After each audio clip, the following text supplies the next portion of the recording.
Bien, merci beaucoup pour cette introduction. Vous avez déjà donc commencé un petit peu ce que j'allais dire. Mesdames et messieurs, chers camarades, officiers en haut grades et qualités et autorités que je ne vois pas mais qui certainement nous voient.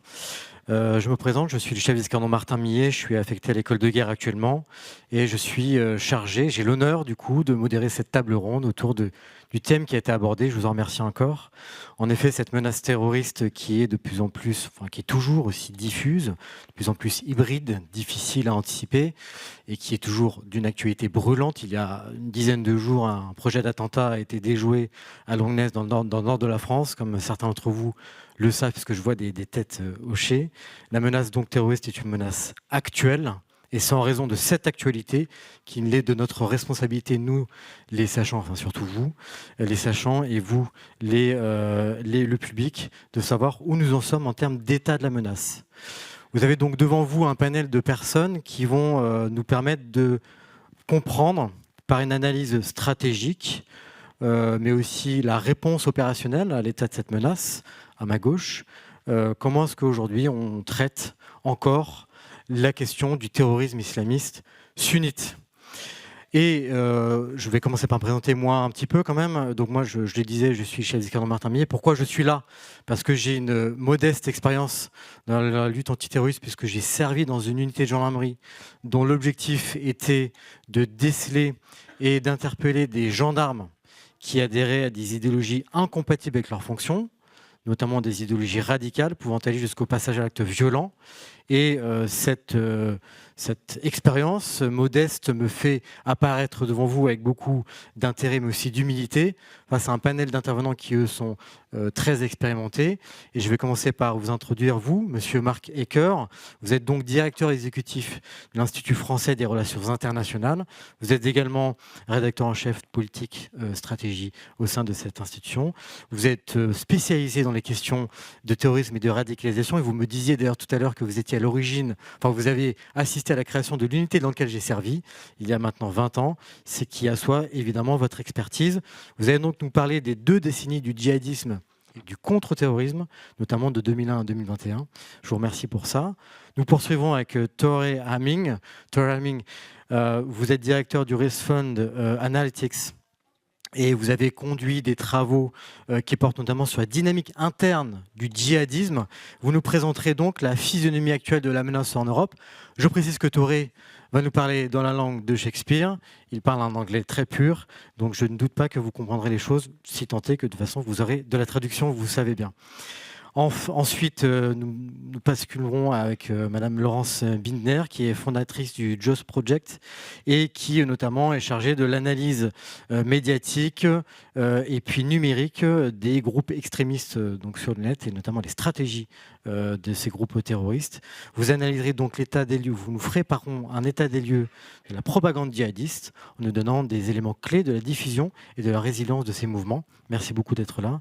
Ensuite, nous irons vers vous, Monsieur Yann Saint-Pierre. Vous êtes donc PDG du groupe Modern Security Consulting Group. Vous êtes également expert en terrorisme et contre-terrorisme depuis de nombreuses années. Vous nous éclairerez sur 2 épicentres majeurs du djihadisme aujourd'hui, l'Afrique et la Syrie notamment. Merci beaucoup d'être là. Ensuite, nous basculerons à Alexandre Rode, qui est un petit peu comme moi, puisqu'il est un petit peu, même beaucoup, gendarme. Vous êtes surtout affecté au centre de recherche de la gendarmerie nationale, mais vous travaillez pour nous et la police et toutes les personnes qui sont intéressées par votre expertise. Vous évoquerez, vous, notamment, en binôme avec l'intervenant suivant, l'adaptation des forces de l'ordre face aux évolutions des modes opératoires des groupes terroristes. Et enfin, je finirai par vous, monsieur le contrôleur général, Michel Foury. Vous êtes sous-directeur antiterroriste de la police judiciaire et vous reviendrez sur des mécanismes d'entrave, notamment, et la gestion, notamment judiciaire, des moments post-attaque terroriste. J'espère que vous avez tous suivi ce que je viens de vous dire, je n'en doute pas. Je vais donc laisser la parole à monsieur Marc Ecker afin que nous puissions commencer les échanges. Je précise, vous avez vu, nous sommes 7 intervenants, 6 en fait en m'enlevant. Ça va faire à peu près 10 minutes d'intervention par personne. Donc je vais faire mon gendarme et évidemment je serai là peut-être pour vous interrompre gardez ça en tête. Je ferai aussi mon gendarme avec vous, non pas pour faire des contrôles d'identité à la sortie de la salle, bien entendu, mais simplement pour vous donner un temps pour les questions. Merci beaucoup pour votre attention, monsieur Ecard. Merci, mon commandant, et je vais donc m'efforcer de respecter le temps imparti, au risque d'être puni par la maréchaussée. Je vous remercie de votre introduction. Je remercie aussi Laurence Binder, qui en réalité est à l'origine de cette table ronde qui nous a tous réunis. Et puis je remercie les organisateurs, le PDSF, d'avoir accepté que le terrorisme figure à l'ordre du jour, parce qu'effectivement, le premier mot que je souhaite dire en introduction, c'est qu'on a changé de cycle stratégique. Et moi, je suis mandaté ici pour faire un peu d'histoire, donc pour parler du cycle stratégique de la guerre globale contre le terrorisme, qui a duré 20 ans, de 2001 à 2021. Mais depuis, on est rentré dans la compétition de puissance, dans la haute intensité, comme ça a d'ailleurs été dit en pré-introduction. Et en réalité, la problématique qui se pose aujourd'hui, c'est quelle place pour le terrorisme et la lutte contre le terrorisme à l'ère de la compétition de puissance, à un moment où les priorités stratégiques ont changé et où, alors c'est peut-être moins vrai en France qu'ailleurs, mais le terrorisme est descendu clairement dans les priorités, parfois dans l'attention politique. Je dis que c'est moins vrai en France parce que les autres le diront mieux que moi, mais on a encore une menace qui reste élevée et qui même au niveau administratif de la menace est encore au niveau le plus élevé, au niveau urgence attentat. Donc, il me semble important effectivement de revenir sur cette période de la guerre globale contre le terrorisme pour rappeler un certain nombre de faits qui restent pertinents aujourd'hui. Donc je ne vais pas vous faire le résumé en 10 minutes, ce serait impossible, de livre La guerre de 20 ans que j'avais coécrit avec Elie Tenenbaum et qui retrace toute cette période. Mais ce que je vais faire, c'est que je vais vous rappeler les subdivisions temporelles de cette période de 20 ans. Donc il y en a 5, des subdivisions temporelles. Et pour chacune de ces sous-périodes, j'essayerai de retirer un ou deux éléments qui restent pertinents aujourd'hui du côté de la menace et du côté de la réponse. Alors la première phase, elle allait en fait de 2001, donc évidemment les attentats du 11 septembre, à 2006. 2006, c'est le moment où Zarqawi, l'émir d'Al-Qaïda en Irak, est tué. Et à cette période, évidemment, l'Irak est rentré dans une phase de guerre civile et les États-Unis s'y trouvent embourbés. Il y a eu évidemment, après 2001, un premier théâtre qui s'est ouvert en Afghanistan, et puis en 2003, un deuxième théâtre qui a été l'Irak. Et on a vu la décentralisation de la mouvance djihadiste internationale démarrer dès cette période avec l'ouverture de leur première filière internationale ou filiale. Il y a différents termes, différentes métaphores qui ont été employées avec chacune leurs limites, qui a été Al-Qaïda en Irak ou Al-Qaïda en Mésopotamie. Alors les deux éléments que je retiens de cette période d'interventionnisme américain mal maîtrisé, c'est d'abord du côté américain un rejet profond et très fort de la notion de nation building. Mais ça ne veut pas dire pour autant que ce soit un rejet de l'interventionnisme. Et ça, je crois que les débuts de l'administration Trump 2 ont pu être mal compris de ce point de vue, alors qu'il est précisé maintenant noir sur blanc dans la National Defense Strategy que l'administration Trump n'est pas dans une logique isolationniste. Et on l'a vu à de multiples reprises, dernièrement évidemment en Iran, mais je crois que ça n'enlève pas ce rejet du nation building et des interventions longues, coûteuses, potentiellement coûteuses en vie humaine, mais également coûteuses financièrement. Du côté des djihadistes, je crois que ce qu'on peut retenir de cette période-là, ce sont des bréviaires djihadistes qui montrent que cette mouvance est une mouvance qui pense stratégiquement. Et il y a un certain nombre de textes qui ont été écrits à l'époque qui continuent à être influents aujourd'hui. Je peux en citer deux. La résistance islamique globale d'Abou Moussab al-Souri, dont on a retenu l'appel à la résistance islamique globale d'Abou Moussab al-Souri, dont on a retenu généralement la notion de décentralisation extrême, voire de terrorisme individuel. Mais en réalité, c'est un ouvrage de plusieurs centaines de pages et il y a beaucoup d'autres idées stratégiques qui sont présentes, notamment la notion de front. Et la Syrie était identifiée par al-Souri comme un des pays susceptibles de servir de terreau à cette mouvance djihadiste internationale. Un autre texte, c'est La gestion de la barbarie d'Abou Bakr Nadji, qui a servi de bréviaire et quasiment de guide opérationnel pour Daesh une décennie plus tard. La deuxième période, elle va de 2006 à 2011. 2006, donc je l'ai dit, mort de Zarqawi, mais c'est aussi une période où les États-Unis réussissent le tour de force de changer de manière de faire, de stratégie, de tactique, de mode opératoire. dans la guerre en Irak et en Afghanistan en adoptant un manuel de contre-insurrection et en le mettant en œuvre. Donc c'est la grande période de la contre-insurrection qui a produit des effets, hein, notamment en Irak. On a vu le pays effectivement être stabilisé. Je ne vais pas rentrer dans le détail parce qu'évidemment il y a d'autres facteurs qui sont rentrés en compte. Mais ce qu'on peut retenir de cette période 2006-2011, 2011 c'est la mort de Ben Laden, c'est du côté américain un rejet profond, cette fois non plus du nation building, mais de la contre-insurrection justement. Donc le déploiement massif de dizaines de milliers, voire plus, de militaires au sol. Et ça, c'est resté jusqu'à aujourd'hui. Il n'est plus question de grandes opérations de ce type. Du côté des djihadistes, je pense qu'une des idées qu'on peut retenir de cette période-là, qui a été une période dure pour eux, ils ont vraiment été soumis à des stratégies et des tactiques qui ont fonctionné et qui ont dégradé la menace djihadiste. Je pense que ce qu'ils ont retenu, c'est l'idée de patience stratégique. C'est-à-dire que le temps joue en leur faveur. Ils peuvent se permettre, eux, d'attendre des temps meilleurs. Et ça s'est retrouvé, là encore, un peu plus tard, dans le slogan de Daesh qui était « endurer et s'étendre ». Cette mouvance est capable d'endurer, de passer à des modes opératoires dégradés pour mieux remonter en puissance quand l'environnement sera plus favorable. La période suivante, 2011-2014, je ne sais pas combien de temps il me reste, mon commandant, mais 5 minutes, ça va très bien, je suis à la moitié. La période suivante, 2011-2014, c'est la revanche du djihadisme. En fait, on a un événement externe qui sont les printemps arabes, les révoltes dans différents pays du monde arabe, qui déstabilisent plusieurs pays. Et dans certains de ces pays, on voit véritablement une guerre civile se déclencher. Et cette guerre civile est mise à profit par des groupes djihadistes qui ne sont pas directement à l'origine de ces révoltes pour remonter en puissance. Et évidemment, la Syrie, la zone syro-irakienne, devient à ce moment-là le nouveau centre de gravité de la mouvance djihadiste internationale. 2014, c'est la création du califat, donc ce sont les deux bornes temporelles de cette troisième période. Qu'est-ce qu'on peut en retenir ? D'abord, une leçon qui est un appel à la modestie, c'est gare aux surprises stratégiques. L'histoire de la mouvance djihadiste et de la lutte contre cette mouvance est pavée de surprises stratégiques, donc de choses qu'on n'a pas anticipées, qu'on n'a pas su voir. C'est vrai pour le 11 septembre 2001, mais c'est vrai aussi pour les printemps arabes qui ont déstabilisé la zone et permis cette remontée en puissance de la mouvance djihadiste. Ce qu'on peut en retenir du côté des djihadistes sur cette période-là, c'est vraiment la division durable de la mouvance entre deux pôles, Al-Qaïda d'un côté et Daesh de l'autre, puisque, je ne vais là encore pas refaire toute l'histoire, mais on peut faire remonter à 2013 la naissance de Daesh et le schisme, le grand schisme dans cette mouvance djihadiste qui s'est retrouvé ensuite dans toutes les filiales, dans toutes les zones de guerre où Daesh ou Al-Qaïda étaient présents. L'avant-dernière période, 2014-2017, donc 2014 c'est la création du califat, 2017 c'est ce qu'on a qualifié notamment dans la presse de fin du califat territorial, avec la chute des deux capitales, Raqqa et Mossoul, et puis avec la mort d'Abou Bakr al-Baghdadi dans la foulée.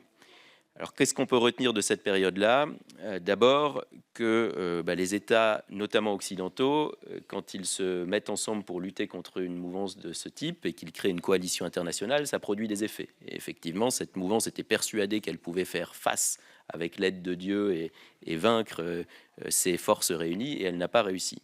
Je rappelle par ailleurs qu'en dehors de la coalition internationale, il y avait aussi des États qui luttaient contre Daesh, donc sans en faire partie, notamment l'Iran et la Russie. Et d'ailleurs, ces États ont été frappés. Je rappelle qu'en 2017, par exemple, Daesh a commis un attentat en plein cœur de Téhéran contre le Parlement iranien.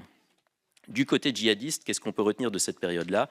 Eh bien, précisément, la nostalgie du califat. Et ça, c'est quelque chose qu'on retrouve jusqu'à aujourd'hui de manière très ancrée. Et moi, ça m'est arrivé, par exemple, d'intervenir en prison et de demander à des personnes qui étaient incarcérées pour terrorisme où est-ce qu'ils voulaient vivre après coup, etc. Je leur demandais si l'Afghanistan était une possibilité. C'était après le retour au pouvoir des talibans. Et ils disaient non, surtout pas, les talibans sont des nationalistes, ce qui laissait bien entendre qu'eux-mêmes étaient dans la mouvance djihadiste internationale. Alors je leur disais d'accord, mais où ? Et ils disaient on va recréer le califat. Et c'est ça notre idéal. Et vous nous l'avez détruit, mais on va le récupérer. Donc il y a encore des gens qui pensent comme ça, qui ont cet objectif stratégique en tête. Et puis dernière période, 2017-2021, que dans l'ouvrage avec Lee Tenenbaum, on avait appelé l'étrange victoire, parce qu'effectivement, Donald Trump à l'époque, mais d'autres acteurs avaient crié victoire en expliquant qu'ils avaient éradiqué Daesh. Or, les chercheurs, mais aussi les opérationnels, savaient très bien qu'on n'éradique pas une mouvance comme ça, et c'est pas parce qu'elle n'a plus de sanctuaire territorial qu'elle a disparu. Ce sont des mouvances qui sont capables d'opérer son territoire et qui ont aussi toute une activité idéologique qu'il est très difficile de maîtriser. Qu'est-ce qu'on peut en retenir? Donc, évidemment, 2021, c'est le retour au pouvoir des talibans. Qu'est-ce qu'on peut retenir de cette période de 4 ans? Alors, je dirais que là, il y a 3 grandes questions en réalité qui ont émergé et qui sont toujours présentes. La première, c'est que faire des personnes qui ont été impliquées dans le djihadisme? Alors, ça peut être vrai sur zone, et on a eu la problématique notamment des camps du nord-est syrien qui a évolué de manière assez dramatique au cours des derniers mois, et qui, je pense, va continuer en réalité sous une forme différente à poser problème pendant longtemps. Et puis dans les pays occidentaux, c'est que faire des personnes en prison, et puis une fois qu'elles sont sorties de prison, avec toute la problématique des programmes de désengagement, qu'on appelle parfois de déradicalisation, même si le terme est contesté. La deuxième question, c'est la question de la reterritorialisation, c'est-à-dire où Daesh et Al-Qaïda vont-ils pouvoir se reterritorialiser après la perte du califat syro-irakien. Et là, on a tout un tas de territoires qui ont été évoqués, de l'Afghanistan à la Somalie, en passant par le Sahel. Ce sera évoqué tout à l'heure, donc je ne détaille pas plus. Et puis, la dernière question, c'est au-delà du territoire et au-delà des groupes, comment maîtriser l'idéologie? Parce qu'on est fondamentalement dans un combat idéologique, ça, il faut bien en prendre la mesure. Et les démocraties libérales, en réalité, ne sont pas très à l'aise avec le combat idéologique parce qu'elles ont l'impression parfois d'aller trop loin, de limiter la liberté d'expression, la liberté de penser. Et c'est un terrain sur lequel, pour le moment, l'adversaire a réussi, je ne dirais pas à avoir un ascendant, mais en tout cas à préserver une présence très durable. Pour conclure en 30 secondes, si vous m'autorisez, mon commandant. 30 secondes, très bien. J'aimerais quand même évoquer très très vite, parce que ce n'est pas mon rôle dans cette table ronde, mais des grandes tendances post-2021. La première chose, il faut bien voir, on est aujourd'hui sur une table ronde sur le terrorisme djihadiste, islamiste, mais il y a eu une diversification des menaces. C'est-à-dire qu'il est difficile en réalité de voir le djihadisme de manière isolée. Dans la guerre de 20 ans, on avait voulu voir les interactions stratégiques avec les États qui faisaient face à la même mouvance djihadiste, mais il faut aussi voir qu'il y a d'autres formes de terrorisme et qu'il peut y avoir des interactions. On pense en particulier à l'ultra-droite. En France, on a eu une quinzaine de projets d'attentats de l'ultra-droite depuis une dizaine d'années. Alors, c'est très en dessous de la menace djihadiste, mais ça existe et il faut en avoir conscience. Et puis, il y a d'autres formes. Alors, l'ultra-gauche est très peu active en France au niveau du terrorisme. Elle est sous d'autres formes. Mais enfin, il faut quand même en avoir conscience. Et puis, il peut y avoir d'autres formes aussi plus nouvelles, moins idéologisées, qui apparaissent. Et on a eu plusieurs cas en France récemment, je ne vais pas détailler. Et puis, deuxième point que je voulais mettre en avant, c'est l'élargissement du concept de terrorisme, en particulier aux États-Unis. Et ce qui se passe aux États-Unis a des impacts en Europe, où on voit aujourd'hui en fait une confusion du concept. On a vu des entités désignées terroristes qui étaient en réalité des entités criminelles liées au narcotrafic, les cartels d'Amérique latine, etc. Les gardiens de la révolution iraniens ont été désignés terroristes. Ça a eu d'ailleurs aussi des effets en Europe, puisqu'il y a aussi eu une désignation en Europe. Et en réalité, ça pose question, parce qu'on est en train de mélanger des concepts. Et je crois qu'il est important, et cette table ronde sert aussi à ça, de garder une certaine clarté conceptuelle, de savoir de quoi on parle et de bien serrer les menaces et de se concentrer sur chacune d'entre elles séparément. Merci. Merci beaucoup. Après, pour revenir sur le dernier point que vous avez donné, je pense qu'il y avait aussi une recherche de fondement légal de l'action qui a été un petit peu chaotique, ou en tout cas qui s'est cherchée, quoi. Voilà, et qui se cherche certainement toujours. Now is the time to take on your headphones if you need translation. When Laurence told me that I was going to be the only one speaking in English, I thought for a second whether I should try in French, but I quickly realized it wouldn't be good for anyone, so it's going to be in English. I want to begin also thanking the organizers and Laurence for inviting. It's a great pleasure to be here and speaking on this topic. I want to echo what Mark said or alluded to. Having been in the terrorism field for 10, 15 years, it's very good to see so many people who want to listen to presentations about jihadism again, because in the 2010s, rooms were full. Then for a period of like 3, 4, 5 years, you were looking at your colleagues speaking about right-wing extremism for full audiences while you were speaking to like 5 or 10 people. But now people seem to have come back, which is good. Not good because there is a terrorism threat from jihadism, but good because we need to speak about it. Also very happy to give this talk at this time because I think we are seeing into a future where there are some very disturbing trends in terms of jihadism in Europe that we need to try to fix over the coming years. So I think the timing, I think the place being in France is very relevant to give this talk. Just yesterday, there were arrests in Spain, in Morocco, because allegedly the cell leader in Mallorca wanted to carry out an attack in Spain, just confirming the relevance of speaking about these issues.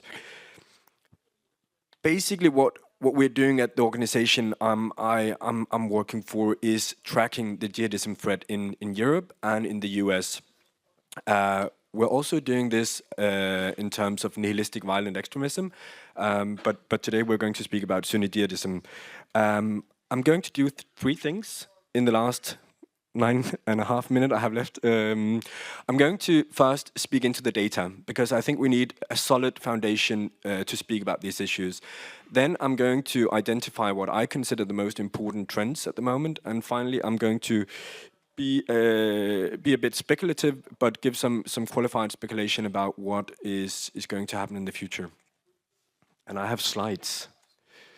I didn't know how big the screens would be, so I'm sorry if you can't see anything in the back, but I'll try to speak into it. But let's begin with a very general overview of how the jihadism threat in Europe has evolved over the years. And I think what is most important to say here is how important it is to not only look at what you could call successful attacks being carried out, but also plots that are foiled. Because otherwise, if you don't take these into consideration, you are not getting a good idea of how the threat level is evolving. So what we basically do is we systematically track this. We have a database of approximately 600 attacks and plots going back to 1990. So we have quite extensive data on this. Being in France, I don't think I have to remind anyone about this spike we saw in attacks going back to 2014, but especially 2015 until 2019. That was very much driven by the Islamic State, its caliphate, the online ecosystem that the Islamic State created in those years were very much the drivers of this spike in attacks. Then between 2020 and 2022, we saw a decrease in attacks. That was exactly the period I was alluding to before, when people wanted to listen more about right-wing extremism, because suddenly when there's no attacks or few attacks, people don't consider it a threat. But the threat did not disappear, it decreased, but it also evolved.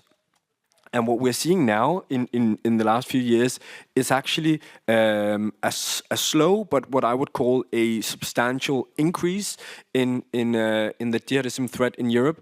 Here, it's very important again to highlight the plots. So if you look at only the red line, the successful attacks, it's not because we see a lot, like a high portion of attacks in Europe, but if you look at the plots, the threat is certainly there. It's certainly increasing, and we should thank our intelligence services and security services for being so good at keeping the distance between the blue and red line as big as it is. Why is it increasing now? It's increasing now because we do see that European networks are rebuilding. We are seeing that the online ecosystems are becoming more dynamic once again, and we're also seeing some new political triggers that I'll get back to in a bit. and here it begins to get a bit difficult in the back. But if we look at the distribution of countries where these attacks and plots have been taking place, we unfortunately see that Germany, and to a lesser extent, or France, and to a lesser extent Germany, are still the countries in Europe where the threat is most potent. Then you have a few other countries like Spain, Austria, Belgium, of course, the UK, where you also have a pretty constant level of threat. But what you have also seen in recent years is the diffusion of the threat. So you see that new countries that previously didn't have a high jihadism threat are now beginning to see attacks or plots taking place from time to time. Ireland, Finland could be examples. The composition of groups or the compositions of the perpetrators carrying out attacks. We see both an increase in groups and individuals being behind these attacks and plots, but we're also seeing an increase in the relative importance of individuals. So more and more attacks or plots are carried out by individuals. It also means that we see that these attacks are less sophisticated than we saw before because they're carried out by simply one person. It also underlines the importance of the online ecosystem and the internet in general in motivating and mobilizing these individuals to carry out attacks. And finally, this composition where individuals are the most important things, important actors in these attacks, is also mirrored in the use of weapons. So if you go back 10, 15 years, when Al-Qaeda was the biggest threat in Europe, it was all about explosives. Then came the Islamic State, more complex attacks, firearms, complex tactics, to a situation now where it's mainly one guy, one woman, taking a knife, going to the streets, carrying out an attack. Very low tech, very low sophisticated attacks that are super difficult to prevent. But luckily, we are actually doing quite a good job. We are also beginning to see that threat actors are beginning to use new technologies, drones, AI, but still not at a high level. All right. How long time do I have? 5 minutes. 5 minutes? That's good. Okay.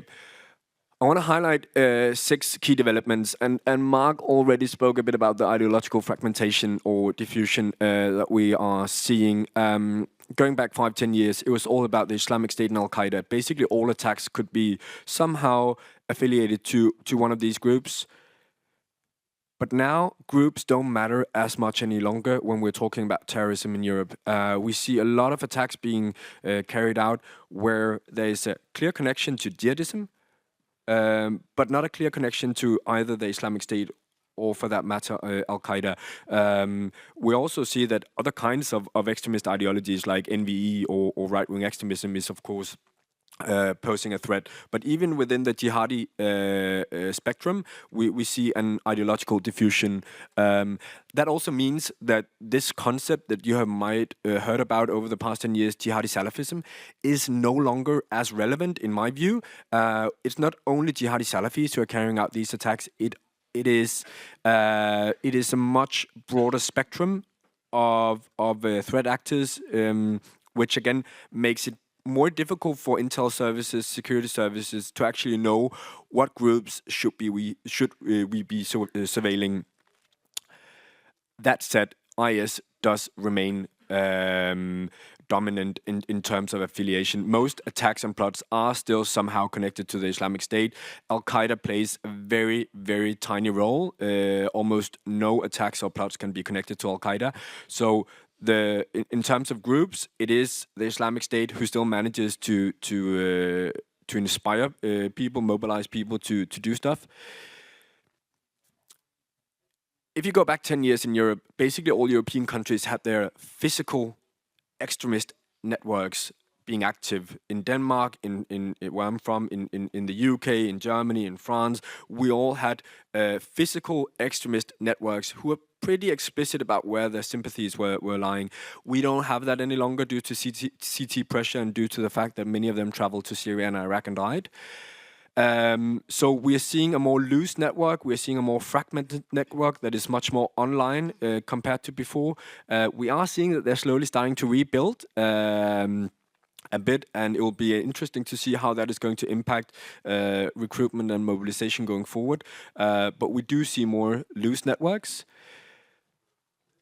Perhaps the most worrying trend is that threat actors, perpetrators are getting younger and younger. 10 years ago, they were 22, 25, 30, the people carrying out these attacks. Now, looking through the database just for the past year, there are so many who are like 15, 16, 17-year-old, much resembling what we're seeing with the nihilistic extremist violence. Threat actors are very young, and it's extremely worrying. We also see that their processes of radicalization are so rapid. We're not talking about years of people going to the mosque any longer. We're talking about people being radicalized online by themselves over weeks or months. It's really extremely quick. Fifth, back in the days, these guys were on Facebook, then they migrated to Twitter, then they went to more secret platforms like Telegram, Rocket Chat, TomTom, Hoop, Messenger, all these kinds of weird places. But now we're actually starting to see a migration back to mainstream platforms, which is extremely worrying because it is related to the fact that younger people get exposed and the faster radicalization cycles is. If you go to TikTok and Instagram, you see lots of stuff these days. I made an experiment a few weeks ago. I'm not a heavy TikTok user, but I created a clean profile. I got 30 seconds. Oh, goddamn. 18 years old, spent 30 seconds searching for a few keywords that I knew was extremist related, scrolled through the feed, and after a few minutes, basically everything I was served by the algorithm was extremist content. It takes so little. Shifting narratives and triggers, we're seeing it's the war in Gaza, it's Israel, those issues that are really mobilizing people these days. And I'll spend 5 seconds here. What is going to happen in the future?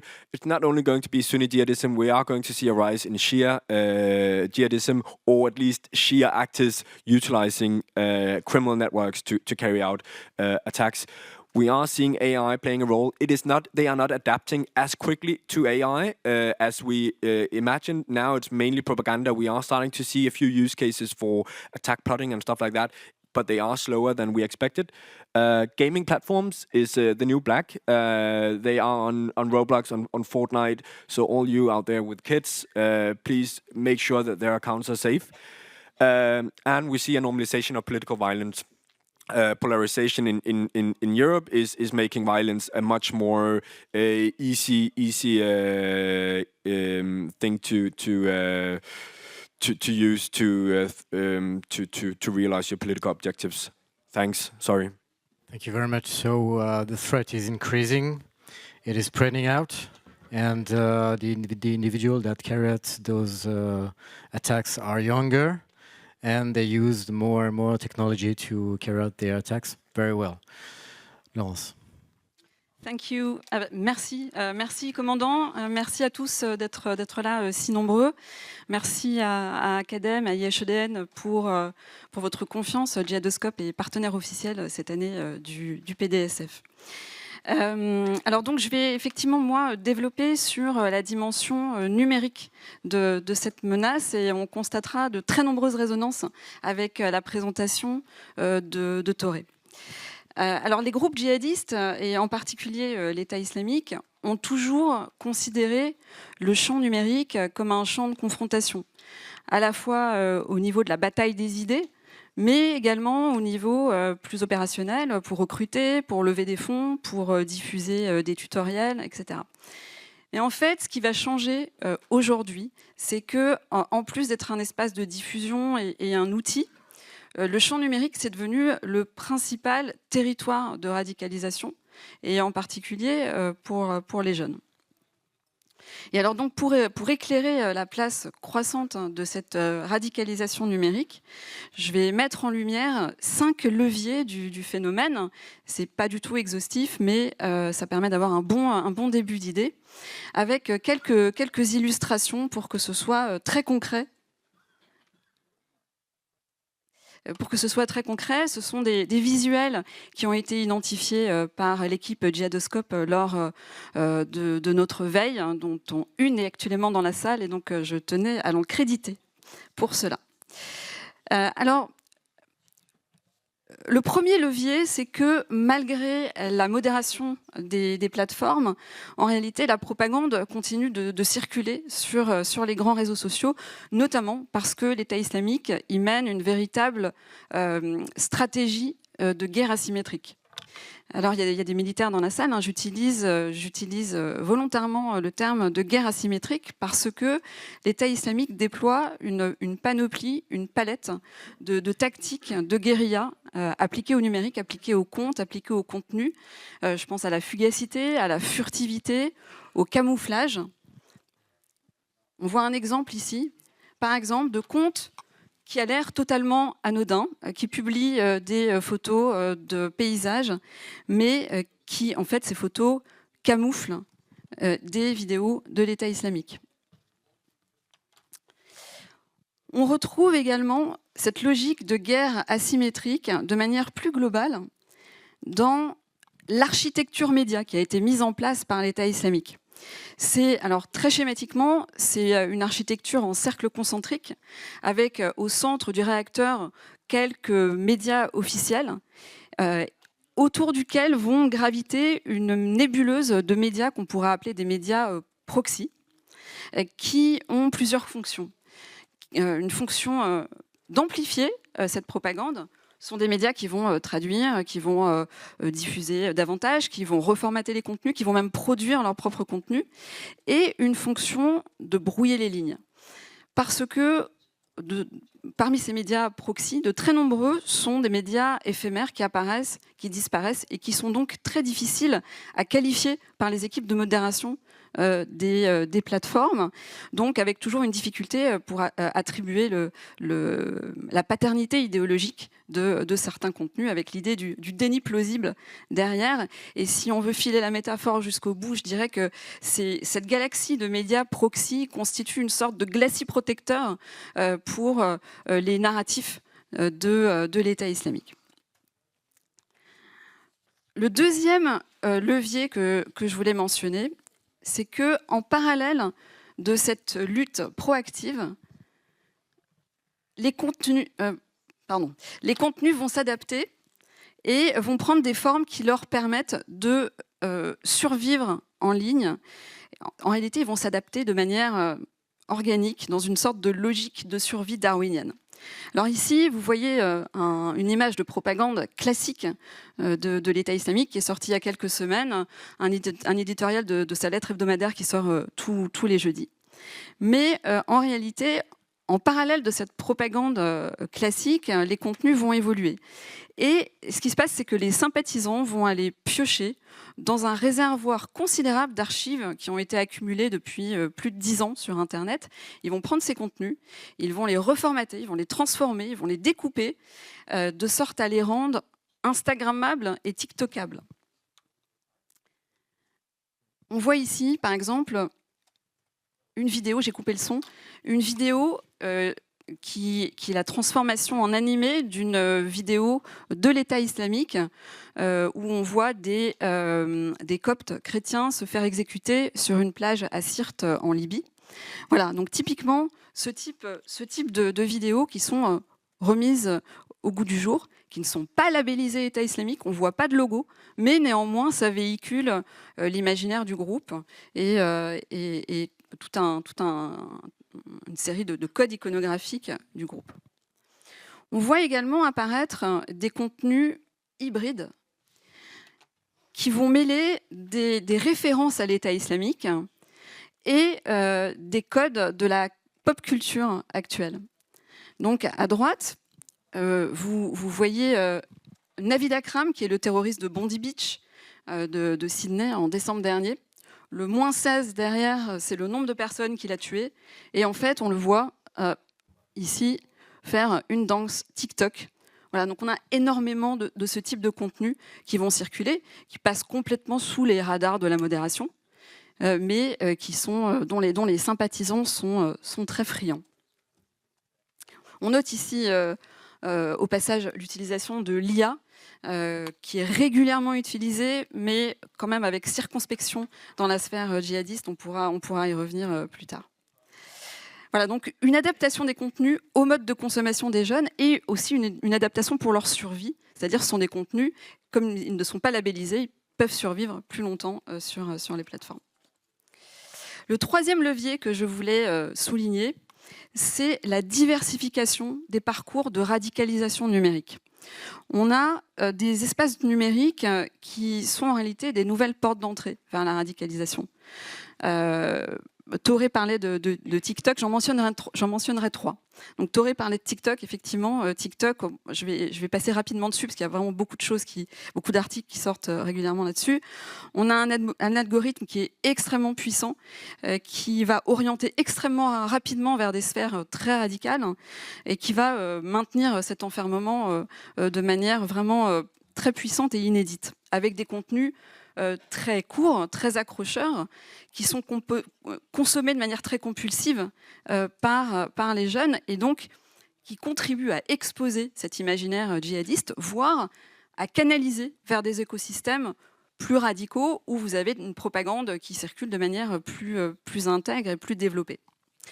Donc première porte d'entrée TikTok. Deuxième porte d'entrée, et on a eu un cas récemment en France, c'est l'entrée par le gore. L'entrée par le gore, en réalité, il existe des écosystèmes où circulent des contenus ultra-violents. La France a interdit l'accès au site Watch People Die il y a quelques mois et il était vraiment temps. Mais en fait, il existe toute une série d'écosystèmes ultra-violents où vous avez des vidéos de cartels, des accidents, des agressions et qui sont parsemés de contenus djihadistes. Et en réalité, on est ici face à des jeunes qui sont d'abord fascinés par l'ultraviolence et qui sont peu imprégnés idéologiquement et qui arrivent à cette idéologie via l'ultraviolence, contrairement au cheminement classique qui consistait à arriver à l'ultraviolence via l'idéologie. Donc il n'y a pas de cannibalisation des parcours, mais en fait ça se surajoute au parcours habituel. Évidemment, en termes d'ultraviolence, les contenus ultraviolents de l'État islamique ont contribué à élargir la fenêtre d'Overton de l'ultraviolence et à la banaliser en ligne. Il y a vraiment une claire contribution à partir des années 2014-2015 à ce phénomène. La troisième porte d'entrée que je voulais mentionner est encore un écho avec ce que disait Toré, c'est l'entrée par le gaming. Alors, je vais être plus mesurée, rassurez-vous si vous avez des enfants qui jouent à Fortnite. Heureusement que tous les gens qui jouent à Fortnite ne sont pas radicalisés, sinon on serait vraiment débordés. Mais en fait, ce que je mentionne ici, c'est plutôt des espaces de gaming qui sont avec des modes de jeu, des déclinaisons de jeu qui scénarisent des grands attentats. Donc typiquement ici, vous avez un jeu qui scénarise l'attentat du Crocus Hall à Moscou en 2024. Et alors, ces écosystèmes, on n'y arrive pas totalement par hasard.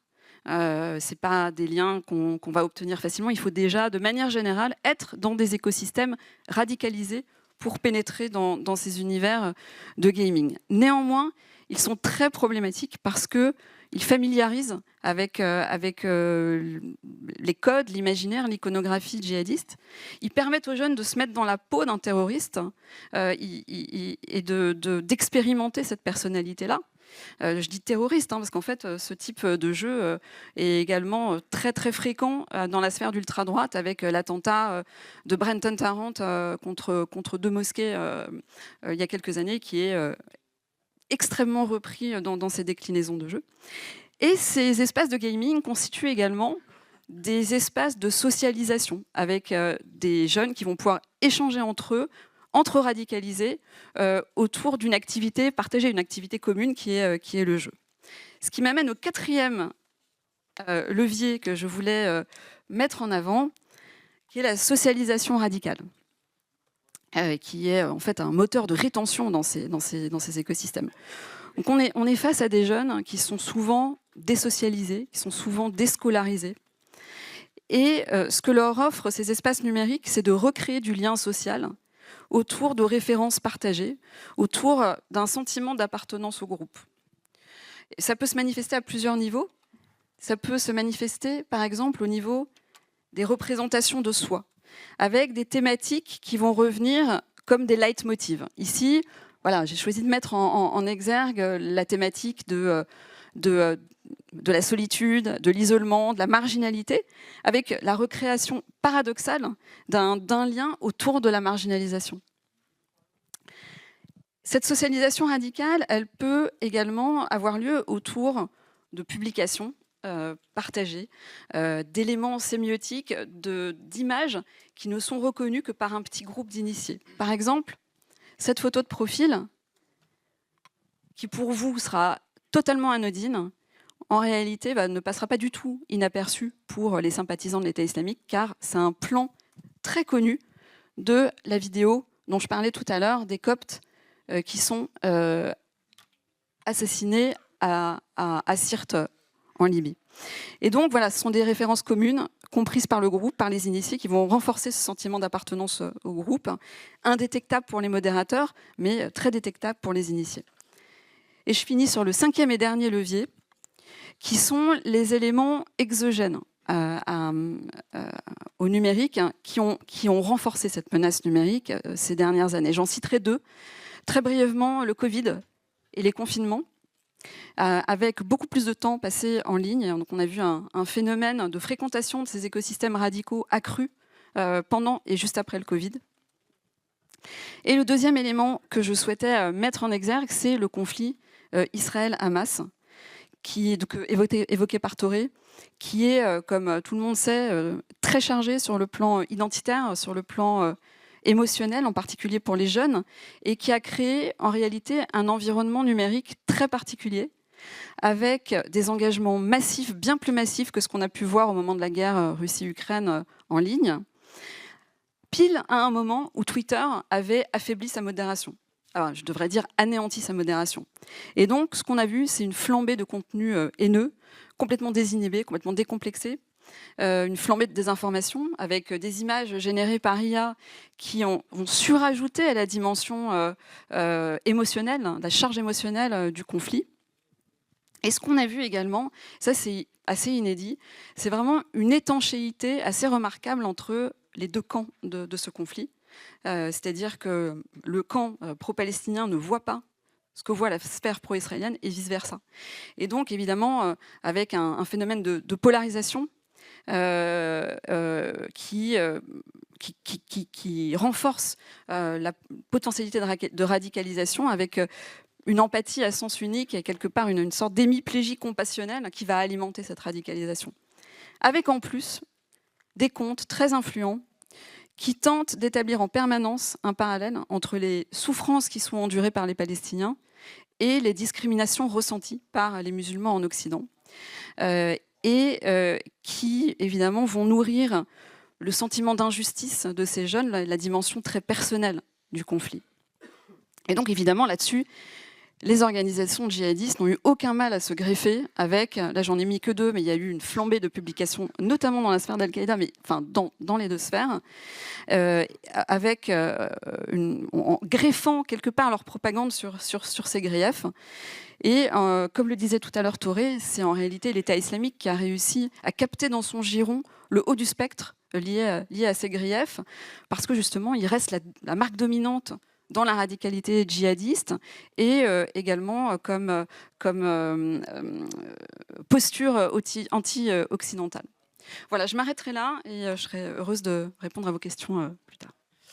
Merci beaucoup Laurence. Donc après le champ historique, le champ des idées et celui du numérique, on va finir pour cet état sur le champ territorial avec Monsieur Saint-Pierre. Merci beaucoup. D'abord, merci beaucoup aux organisateurs. Particulièrement, je tiens à souligner l'excellent travail qui a été fait en coulisses pour organiser le tout, pour appuyer les intervenants, les inscriptions. Donc, merci beaucoup à ce niveau-là. Et surtout, un grand merci à Laurence de m'avoir inclus dans une table ronde qui, à mon avis, est essentiellement une table ronde toute étoile, all-star, comme on dirait au Québec. Et donc, c'est très flatteur d'être ici. J'ai très peu de temps pour couvrir un territoire immense, mais aussi 2 zones très complexes. Donc, on parle de l'Afrique. En gros, l'Afrique, ce n'est pas un pays, c'est un continent, il ne faut pas l'oublier. Puis, on a évidemment la Syrie qui est très compliquée. Je vais donc, vous pardonnerez si je serai un peu avare de détails sur certains aspects, parce que je dois décrire beaucoup en peu de temps. Donc, par rapport à l'Afrique, je trouve que c'est très important d'en parler parce qu'encore aujourd'hui, c'est une zone qui demeure très négligée en termes d'analyse, mais surtout très mal comprise. Je crois qu'on tente d'appliquer plusieurs interprétations, plusieurs grilles d'analyse de d'autres régions à l'Afrique et ça ne s'applique pas. Donc, il faut comprendre que les dynamiques sont très différentes. Une des particularités, c'est que c'est une forme de djihadisme, ou plutôt des organisations, une forme de terrorisme qui est extrêmement localisée. Donc, les griefs sont locaux, les dynamiques sont locales. Il n'y a pas... les enjeux internationaux jouent un rôle, mais a priori, l'engagement, le recrutement, les opérations, les dynamiques qui sous-tendent ces organisations-là, elles sont presque entièrement locales. On voit certaines connexions. On faisait allusion justement à l'arrestation en Espagne, aux dynamiques avec le Sahara. Mais c'est une dynamique qu'on voyait au niveau du financement aussi. Il y a certains rapports, mais a priori, les priorités stratégiques, elles sont fortement localisées. Un deuxième élément qui est très important, c'est qu'on parle d'organisations qui sont imbriquées, très fortement imbriquées dans l'écosystème économique et sociopolitique de ces régions-là. Ibrahim Keïta, l'ancien président du Mali, avait une très belle expression. Il disait mais nous, on les connaît, les terroristes. Une raison pour ça, c'est qu'effectivement, si on prend le GNIM, j'utilise l'acronyme arabe pour le GISM, le GSIM, on parle d'organisations qui, dans certains cas, existent depuis plus de 30 ans, qui ont des racines très profondes, des dynamiques très présentes, et dont l'expansion se produit organiquement. Si je prends l'État, je vais utiliser l'acronyme anglais ISCAP, l'État islamique province d'Afrique centrale, qui est essentiellement au Congo, un peu en Ouganda, ben, c'est l'ancienne ADF. Il y a une espèce de forme de cooptation, il y a une expansion, il y a une mutation des intérêts. Même au Mozambique, avec le Mozambique, c'est le groupe c'est l'équivalent Mozambique de Al-Shabaab, donc à ne pas confondre avec ce qu'on voyait en Somalie et dans la Corne de l'Afrique. Mais on voit vraiment une dynamique qui est très imbriquée, qui est très présente, à un tel point que dans certaines zones, c'est effectivement, ils agissent de facto comme un gouvernement. Ce sont des gens qui fournissent les services, même si on ne les apprécie pas. Ils fournissent les services, ils créent aussi les conditions pour fournir ça, mais aussi ils utilisent les failles qui sont présentes pour exploiter ce système-là, pour grandir. Et donc, les griefs, les capacités de recrutement qui sont liées à ça, font en sorte que ça devient très difficile à contrer parce qu'ils sont liés à des éléments qu'on voit tous les jours. Moi, je donne 2 exemples très simples. Avec Ansarul Islam, qui est une des organisations liées au GNIM, dans le nord du Ghana, il y a eu des inondations, ça a détruit des routes commerciales. En fait, ça a détruit une des routes principales qui donnait accès à certains villages, à des métropoles. Bien, la route n'a pas été réparée avant 18 mois. La conséquence, c'est que c'est Ansarul Islam qui fournissait des emplois à certaines organisations. Les chefs de village n'étaient pas en mesure de contrer cette rhétorique-là, de contrer ces besoins-là. Et donc, on se retrouvait dans une optique de besoin. La seconde, c'est que ce qu'on oublie parfois, c'est que, je vais utiliser l'expression anglaise, R&R, les vacances. Les djihadistes, oui, vont en vacances parfois. On leur permet de retourner dans leur village. Et là aussi, a lieu une forme de recrutement organique. Et donc, si on prend des milices dans le nord-est du Burkina Faso, et certains d'entre eux retournent vers le sud du Burkina Faso, bien, le jeune de 15 ans, de 16 ans, bien, il retourne dans son village avec de l'argent. Il retourne dans son village avec un statut, et des fois avec des armes. Puis, durant les 2 semaines ou 3 semaines qu'il est dans son village, c'est le centre d'attention. Il est cool, il y a un phénomène de puissance, il devient attrayant. Donc, la forme, il n'y a pas une forme de recrutement poussé. Il n'y a pas « Ah oui, je vois, toi, nous, c'est super important. » Juste sa présence suffit à rendre très attirante l'idée de joindre un groupe djihadiste. Et donc, à ce niveau-là, encore une fois, on voit un développement organique. Ce qui est aussi très important à souligner, c'est qu'on parle d'organisations qui sont très bien organisées, que ce soit les entités liées à Al-Qaïda, les entités liées à l'EI, mais aussi celles qui sont indépendantes. On oublie Boko Haram, mais Boko Haram existe toujours. Ils ont quand même leur capacité. Il y a Ansarou, il y a Bakura, il y a toujours des variantes de ces organisations-là. Et ce sont, dans certains cas, des proto-États, mais ils sont très bien ajustés. Et au niveau tactique, au niveau opérationnel, ils agissent très différemment. D'ailleurs, c'est l'un des endroits où on voit une augmentation, une utilisation de plus en plus sophistiquée des drones. On voit des vagues, des opérations, des attaques, non plus d'une vague ou de 2 vagues, mais de 3 vagues, une composante aérienne, une composante terrestre. Et dans certains cas, si c'est poussé un peu plus et ça cadre avec un élément stratégique plus important, il y a même un volet cyber. Donc, on ne doit pas oublier cet aspect. Donc, il y a un degré de sophistication qui est très, très important. Et donc, on voit lentement qu'il y a un degré focal localisé très fort, mais qui se dirige à d'autres éléments. Je parlais de l'expansion organique, c'est très important parce qu'on parle beaucoup du déversement actuellement. Ah oui, il y a des opérations au Congo, au Ghana, le long de la côte du golfe de Guinée. Ce n'est pas nouveau. Nous, on écrivait des rapports là-dessus en 2016-2017. Mais ce qui est important, encore une fois, à souligner, c'est que des fois, il y a une question d'opportunité. On pousse un peu au niveau stratégique, mais c'est surtout comment on gère l'intérêt croissant, les intérêts économiques, les intérêts populaires, pour expandre, pour prendre le terrain ailleurs. Et dans ces dynamiques-là, il y a évidemment la composante économique qui inclut le trafic de drogue, le trafic de pétrole, l'approvisionnement, les chaînes d'approvisionnement jouent un très grand rôle. On parlait très brièvement de la menace chiite. Il ne faut pas sous-estimer le réseau du Hezbollah en Afrique, particulièrement en Afrique de l'Ouest, qui est très, très fort, qui permet à l'Iran, à un certain degré, de contourner des sanctions. C'est un système qui est très élaboré et qui a un réseau très fort avec l'Amérique latine pour le transfert de drogue. Nous, on avait vu des cas il y a 3-4 ans d'une coopération entre des entités d'Al-Qaïda et de Hezbollah. En théorie, 2 groupes qui se détestent, en théorie, mais quand les intérêts économiques sont présents, bien, les unités liées à Al-Qaïda fournissaient les services de sécurité pour le trafic, pour le transport des biens, à coût de 2 % de frais. 2 % de frais à 120 000 $ par semaine, bien, ça fait une bonne entrée de revenus et ça a donc un impact stratégique. Les différences régionales sont importantes. Les dynamiques en RDC, en République démocratique du Congo, ils sont très différents parce que là, il y a des enjeux minéraux aussi. Il y a des enjeux, il y a des intérêts de l'Ouganda, il y a des intérêts des autres pays, des acteurs de d'autres pays qui bénéficient tous de ça. Donc, on parle de zones grises très fortes, d'un gris très pâle à un gris très foncé. Il faut apprendre à naviguer ça parce que ces organisations-là le font très bien. Et c'est nécessaire parce que le mode de vie est informel. On peut parler de structure formelle, mais la réalité du terrain, c'est qu'il y a une grande partie, 60 à 70 %, qui se déroule hors d'un cadre formel. Et donc, ces différences régionales-là font en sorte que chaque entité, chaque groupe, chaque zone va avoir des dynamiques terroristes assez différentes. Je prends l'exemple du Mozambique, où les jeunes d'Al-Shabaab sont surtout au nord avec Cabo Delgado, mais eux, ça va être des types d'attaques très fort différentes de ce qu'on voit, par exemple, au Congo ou, évidemment, au Sahel. Petite note sur la rivalité Al-Qaïda-EI en Afrique. Je parlais des capacités de recrutement. Bien, l'approche d'Al-Qaïda, si vous ne le savez pas, en termes de répartition du butin, c'est une forme hiérarchique.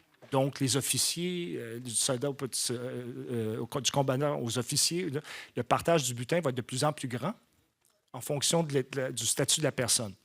L'État islamique, eux, c'est horizontal, donc c'est chacun pour soi. Et soudainement, bien, ça attire les jeunes. Pourquoi? Tu n'as pas envie de partager, tu dis tu vas avoir ton truc. Il y avait même des incidents il y a quelques années. L'imam Jafar Diko, il était très frustré parce qu'il y avait un exode de ses membres vers d'autres organisations, vers l'EI, qui voulaient l'argent. Donc, il disait, mais vous devez être ici pour l'idée, pour l'idéologie, pour l'engagement religieux, mais vous voulez l'argent. Non, c'est inacceptable. mais évidemment, c'est très attirant. L'approche de l'État islamique, que ce soit celle du Sahara ou celle du lac Tchad, donc la province de l'Afrique de l'Ouest, au niveau technique, au niveau du recrutement, au niveau des applications, ça demeure très attirant. J'ai brièvement mentionné les réseaux chiites, mais aussi en général, qu'est-ce que ça représente pour l'Europe? Il n'y a pas de menace directe pour l'Europe. Il faut comprendre ça aussi. Mais ça ne veut pas dire qu'il n'y a pas une menace pour les intérêts de l'Europe.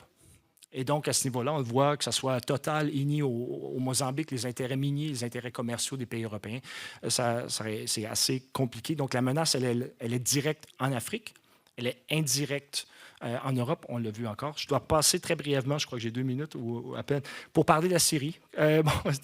Pour parler de la Syrie, je vais focaliser sur ce qu'on a vu vraiment au cours des 3 derniers mois, notamment à la Haoul, les changements que ça a provoqués, parce que la situation en Syrie, les failles, les tensions au sein de la coalition, la pression qui a été mise sur les forces syriennes démocratiques, sur les mouvements à Rojava, l'espèce de vide administratif que ça a causé, ça a permis une accélération d'activation des cellules, des dynamiques locales, un reflux de combattants. Marc Eckhart l'a très bien mentionné, il y a la nostalgie du califat, l'idée d'une grande idée. Ça demeure très attrayant. On ajoute à ça une dynamique où les combattants sont frustrés depuis plusieurs années, il y a un esprit de vengeance, une capacité. Puis il y a aussi, ils vont aller où ces gens-là? Ça fait plusieurs années, ça fait une dizaine d'années que leur focalisation, leur mode de vie est lié à l'État islamique, de près ou de loin.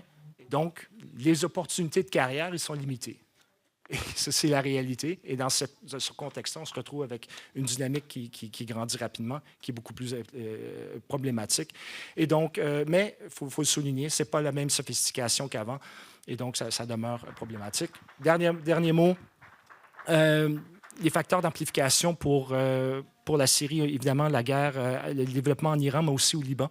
La zone, c'est entre deux. La situation en Irak, on voit vraiment le déversement, le renforcement des dynamiques entre les régions qui, évidemment, agissent comme un facteur d'amplification, permettent aux acteurs de l'État islamique et de d'autres. Il faut mentionner, évidemment, Al-Qaïda, des entités liées, le Hezbollah.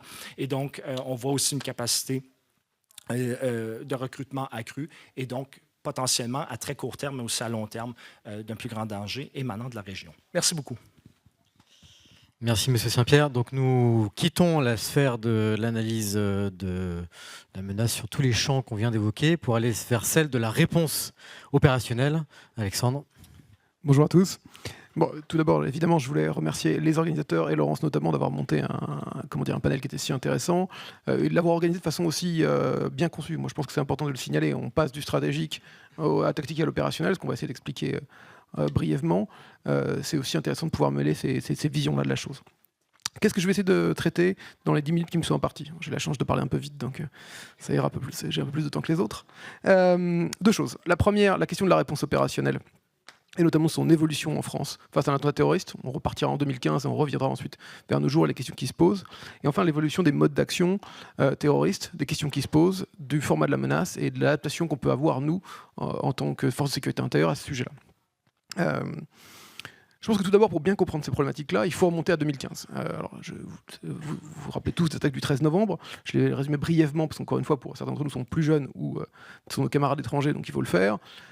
Le 13 novembre 2015, à 21h19, une première explosion réussie au Stade de France. On a une première attaque qui vise le Stade de France, 3 terroristes menés par Bilal Avdi, qui est âgé de 20 ans, et qui se font sauter sur une période d'une demi-heure environ à l'extérieur du Stade de France. Heureusement, un bilan humain relativement restreint. On a 1 mort au Stade de France. Et 59 blessés à ce moment-là. Un deuxième commando va attaquer les terrasses du 10e et du 11e arrondissement de Paris. 5 sites frappés en 16 minutes. Un total de 39 morts, 72 blessés. Et enfin, une attaque majeure menée par 3 djihadistes français au Bataclan. 90 morts et quelques centaines de blessés à ce moment-là. Quand l'attaque se termine, on a un bilan humain extrêmement lourd. On rappelle que le Bataclan, c'est la plus grande tuerie de masse du monde occidental depuis la fin de la Seconde Guerre mondiale. C'est 90 morts. Et total sur Paris de 130 morts et 337 personnes qui seront hospitalisées. Presque 500 environ qui seront pris en compte à ce moment-là. On fait face à un format d'attaque qu'on n'avait pas vu dans le monde occidental. Alors on l'a décrit de plusieurs façons, un commando dit Feyadin, donc un commando suicide, ce que les Américains appellent une CCTA, une Complex Coordinated Terrorist Attack, mais 3 groupes différents avec des objectifs différents. Des armes d'épaule et des gilets explosifs qui se répartissent dans une zone urbaine chargée et qui attaquent de façon relativement coordonnée, même si il y a quelques erreurs dans le plan qu'ils ont pu mettre en œuvre. Un bilan encore une fois très très lourd et un système français qui est testé à ce moment-là. Un système qui n'est pas adapté à ce format de la menace pour des raisons simples, il est unique. La seule attaque similaire qu'on peut traiter à ce moment-là, c'est 2008 et l'attentat de Mumbai, qui se passe dans un environnement très différent, mais qui ressemble. Encore une fois, Mumbai, je vous le rappelle pour ceux qui s'en souviennent pas, c'est le 26 novembre 2008, 10 terroristes pakistanais qui attaquent le centre-ville de Mumbai, plusieurs objectifs différents, le restaurant Roberwa, la gare de bus de Charpati et enfin le principal, l'hôtel Taj Mahal à ce moment-là. Bilan extrêmement lourd, 166 morts, un siège à l'hôtel Taj Mahal de 68 heures et une vraie leçon opérationnelle pour l'ensemble des services opérationnels du reste du monde. On voit ce qui se passe à Mumbai en 2008 et tout le monde se pose la question de savoir et si ça arrivait chez nous, est-ce qu'on pourrait y réagir ? Ça sera un certain nombre d'évolutions des réformes américaines et l'apparition du système MACTAC, ce sera la création des CTSFO à Londres pour les Anglais, ce sera la révolution de la FIPN chez nous, et une vraie question de savoir est-ce qu'on pourrait avoir une type d'attaque-là un jour sur le monde occidental. En 2015, on y fait face pour la première fois. Nous, on y fait face de plein fouet, mais nos collègues américains et anglais notamment le voient de loin et se disent comment on peut faire évoluer la méthode et est-ce qu'on est prêt également à faire face à ce type d'attaque si complexe, si difficile. Le système français, même s'il n'était pas adapté à ce type de menace, qui était exceptionnel à ce moment-là, il y a tenu. Il a tenu parce qu'on a des effectifs qui étaient engagés, des effectifs qui étaient compétents et qui ont réussi à se réadapter assez vite et à sauver un maximum de vies ce jour-là. Néanmoins, encore une fois, on comprend après le 13 novembre qu'on doit réadapter le système et qu'on doit se préparer à ce type d'attaque de façon plus fréquente. On va avoir ce qu'on appelle la réforme du SNI, du schéma national d'intervention, qui va être une réforme majeure, menée très rapidement et plutôt bien conçue, afin d'essayer de préparer le système, les forces de l'ordre, à répondre à ce type d'attaque. Alors encore une fois, je vais le résumer, ce n'est pas une information nouvelle pour un certain nombre d'entre vous, ça le sera pour d'autres. Globalement, l'idée c'est de diviser les forces d'intervention en 3 niveaux. Au sommet, ce que la police appelle le niveau 3, ce que la gendarmerie appelle l'intervention spécialisée, on a les unités les mieux formées, les plus compétentes et les plus professionnelles, à savoir le GIGN, la BRIPP et le RAID. Ces gens-là, ils sont très formés, très bien sélectionnés, mais ils sont limités en nombre, ils n'ont pas une capacité de réponse très rapide sur un événement comme ça. En dessous, on met ce qu'on appelle le niveau 2, ce qu'on appelle l'intervention professionnelle en gendarmerie, à savoir principalement en police des BAC, ce n'est pas les seuls, mais c'est l'unité principale, des brigades anticriminalité, et en gendarmerie des PSIG, avec une évolution et la création des PSIG sabres. Sur ces unités-là, au niveau 3, on a créé un certain nombre d'antennes un peu partout sur le territoire pour que ce soit capable de répondre plus rapidement. Pour le niveau 2, on va s'intéresser à essayer de les faire monter en compétences. On va leur fournir des protections balistiques, on va leur fournir des fusils d'assaut, on va les former différemment, on va leur fournir plus d'effectifs également. En gendarmerie, environ la moitié des PSIG passeront PSIG sabre en fonction de leur présence géographique et du risque qu'on peut percevoir d'une attaque à ce moment-là. On a cette évolution majeure qui a lieu à ce moment-là et beaucoup de questionnements de la part des unités. Ils le disent, ça arrive très vite pour eux. Ils récupèrent du matériel, ils récupèrent de l'équipement, on change de doctrine, on les entraîne différemment. Mais pour eux, encore une fois, on fait face à une nouvelle prérogative, complètement nouvelle, et ce, à quelques mois après les attentats. Enfin, on arrive à la personne qui est peut-être la plus intéressante, ce qu'on appelle le niveau 1. Le niveau 1, c'est le policier ou le gendarme que vous voyez dans la rue, le policier de commissariat, le gendarme de brigade, qui... à partir de l'été 2016 globalement, doit maintenant faire face à une nouvelle mission. On est conscient qu'une attaque terroriste, et même qu'une tuerie de masse, pour les plus complexes, c'est un événement qui est très court. Alors, globalement, pour paraphraser les choses, mais on pourra rentrer dans le détail dans les chiffres si ça vous intéresse, c'est 0 à 15 minutes dans le temps généreux. C'est exceptionnel qu'on soit plus long que ça. Dans ces délais-là, vous n'aurez pas sur place ni le RAID, ni la BRIPP, ni le GIGN. Vous aurez un policier ou un gendarme qui est déjà en patrouille sur le terrain et qui est déployé immédiatement. Par définition, ces unités-là, comme celles de niveau 2, c'est des unités qui sont généralistes. Le policier ou le gendarme, on lui demande de tout faire, de l'accident domestique à l'accident de la route, aux violences intrafamiliales et à la réponse à un attentat terroriste. Il le fait avec peu de moyens, peu d'informations. Encore une fois, quand il arrive sur le lieu, ce n'est pas forcément ce qui se passe à ce moment-là, contrairement aux unités d'intervention de niveau 3. Et il le fait également, avec un temps d'entraînement qui est limité. Le gendarme ou le policier, il est constamment sur le terrain, il n'a pas le temps de s'y préparer. Néanmoins, c'est sur lui que ça compte. Et il le fera avec peu de temps, avec peu d'informations et avec le peu de formation qu'on lui a offert sur le sujet. Ça, c'est un changement majeur. C'est un changement qui est pertinent et qui est bien conçu. Mais encore une fois, on a cette pyramide de l'intervention qui fait que les unités les plus formées sont celles qui seront moins de chances d'intervenir sur un attaque comme ça. Le RAID, le GIGN ou la BRPP interviendront plus tard, dans un deuxième temps, qui demande une compétence opérationnelle plus fine, et qui sont les seuls à avoir. Mais dans un premier temps, c'est le policier et le gendarme de terrain. Ces questions-là, ça pose un certain nombre de problématiques. On a donné cette nouvelle mission aux policiers et aux gendarmes. Ils s'y acquittent, ils s'y engagent, ils se montent en compétence sur le sujet, mais encore une fois, ce n'est pas leur spécialité. Ce ne le sera jamais, ils ont une mission qui est par nature polyvalente. La question qui se pose maintenant, 10 ans après les faits, c'est de savoir à quel point celle-ci est pertinente. La réponse globale, c'est elle l'est encore plus tôt. Néanmoins, on voit qu'on a été marqué, pour des raisons normales, par l'attentat du 13 novembre, et qu'on a donc par nature tendance à se préparer à un prochain 13 novembre. Quand on voit les formations qu'on fait pour les policiers et gendarmes, j'interviens régulièrement de la brigade locale à l'antenne gendarmerie et du commissariat local au raid de la BAP en police, on a une tendance à préparer le prochain Bataclan. Plusieurs assaillants en même temps, des armes longues, de l'explosif, une prise d'otage à la fin. Ça reste un format extrêmement rare. Ce qu'on voit à l'heure actuelle, c'est, et Thor l'a très bien expliqué, c'est du couteau, très principalement, du véhicule bélier en deuxième lieu. Ces attaques-là, elles sont moins complexes, elles posent d'autres problématiques opérationnelles. Sur une attaque au couteau, par exemple, surtout en intérieur, savoir si la tuerie est encore en cours, on doit s'engager ou pas, c'est compliqué. Sur du véhicule bélier, à partir du moment où la prévention n'a pas fonctionné, on a un véhicule qui est rentré dans un espace où on a accès à beaucoup de personnes. On l'a vu avec la succession d'attaques au véhicule bélier qu'on a pu avoir l'an dernier, de la Nouvelle-Orléans aux attaques en Allemagne qui ont pu avoir lieu, ou même aux attaques qui n'étaient pas idéologiques au Canada qu'on a pu avoir également. Ça pose un certain nombre de problématiques. Nos gendarmes et nos policiers sont très bien formés sur ces questions-là, mais encore une fois, travaillent souvent sur un format, une problématique qui n'est pas forcément la plus actuelle. Et encore une fois, c'est ce qu'il faut comprendre. La formation opérationnelle, elle passe également par une remise en question de la doctrine et une évolution en fonction des modes d'action et de l'état de la menace actuelle. Ce qui n'est pas forcément le point fort de cette problématique-là. C'est pas parce qu'on ne fait pas face à un terrorisme qui est spectaculaire qu'on ne fait pas face à un terrorisme régulier. On l'a vu, la succession d'attaques elle a lieu sur le territoire national, 3 attaques l'an dernier, 4 avec celle de l'ultra-droite qui a eu lieu à Puget-sur-Argent, une attaque déjà cette année, sous l'Arc de Triomphe le mois dernier. On a cette succession d'attaques de bas niveau, moins sophistiquées, moins complexes. Pourquoi moins sophistiqué, moins complexe? Alors, je ne voudrais pas prendre sur votre temps, donc j'irai brièvement, parce qu'on voit un changement de profil. Les auteurs, on l'a tous dit, sont plus jeunes, moins formés, moins liés à des groupes, et donc n'ont pas la capacité à se financer, à s'organiser, à s'armer, que pouvait avoir la génération précédente. Dès lors, ils se rabattent sur ces modes d'action-là, l'arme blanche, le véhicule bélier, qui sont plus simples à utiliser. On l'a dit, on traite souvent l'attaque terroriste en parlant d'armes à feu, d'assaillants multiples, et ainsi de suite. Maintenant, il faut essayer de le confronter à la réalité de la menace sur le territoire national. La dernière attaque terroriste en France à l'arme à feu, si on exclut Puget-sur-Argent, qui se règle sur le 31 mai dernier, mais sur un conflit qui est très très interne dans le domicile privé de quelqu'un. La dernière attaque djihadiste dans l'espace public à l'arme à feu en France, c'est décembre 2018. C'est le marché de Strasbourg, de Noël, où Sheriff Shekat ouvre le feu et tue 5 personnes.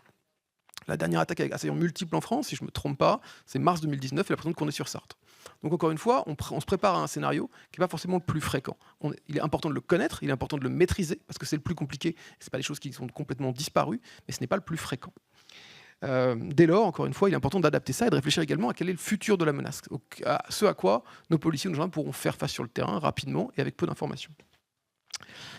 Pour cela, je voulais traiter 3 problématiques qui me paraissent pertinentes sur le futur de la menace et qui sont des évolutions techniques, des évolutions tactiques qui nous concernent. La première, c'est la question de la diffusion en direct. On a vu, 2 minutes. On a vu depuis mars 2019 une augmentation d'attaques qui sont filmées et diffusées en direct sur les plateformes de streaming. La plus marquante, évidemment, c'était l'attaque de Christchurch en Nouvelle-Zélande. Vous avez peut-être d'entre vous peut-être déjà vu la vidéo. C'est une vidéo qui dure 6 minutes 56, où on voit 42 assassinats dans une mosquée de Christchurch diffusée en direct. Sur les 24 premières heures, elle est visionnée 1,2 million de fois. Et immédiatement, on a un effet de propagande avec des gens qui veulent répéter le phénomène. Un mois après, elle passe au Texas, on a une ouverture du feu sur une synagogue. Il tente de lancer sa GoPro, ça ne fonctionne pas, mais dans son manifeste, il évoque Christchurch comme un point de radicalisation. Quelques mois après, elle passe au Texas, 22 morts en centre commercial. Dans ses motivations, la fusillade de Christchurch. Byrom en Norvège, 1 mort, fusillade de Christchurch. Halle en Allemagne, diffusée en direct sur Twitch. Fusillade de Christchurch. Depuis, on a 21 attaques environ sur le territoire, sur le monde occidental, qui sont revendiquées, motivées par Christchurch. Pourquoi? Parce que cet outil de diffusion en direct sur la plateforme de streaming, ça marche très très bien. Donc encore une fois, c'est une question qui va se poser. On le voit principalement sur des cas d'ultra-droite à l'heure actuelle. On va le voir chez les djihadistes qui sont conscients de l'impact de ce genre de problématiques. Deuxième évolution, la question du retour des armes à feu dans les attaques terroristes en France. C'est une vraie question qui se pose et elle est basée sur 2 situations. 1, l'évolution de l'armement en 3D, qui est de plus en plus fréquent, qui est de plus en plus facile à fabriquer, qui est de plus en plus utile. On n'est plus sur le Liberator de 2012 où on tirait un coup de feu, il explosait dans notre main et c'était fini. On voit maintenant des armes qui tirent très largement 90 cartouches sans difficulté. Je rappelle que le Bataclan, c'est 252 coups de feu.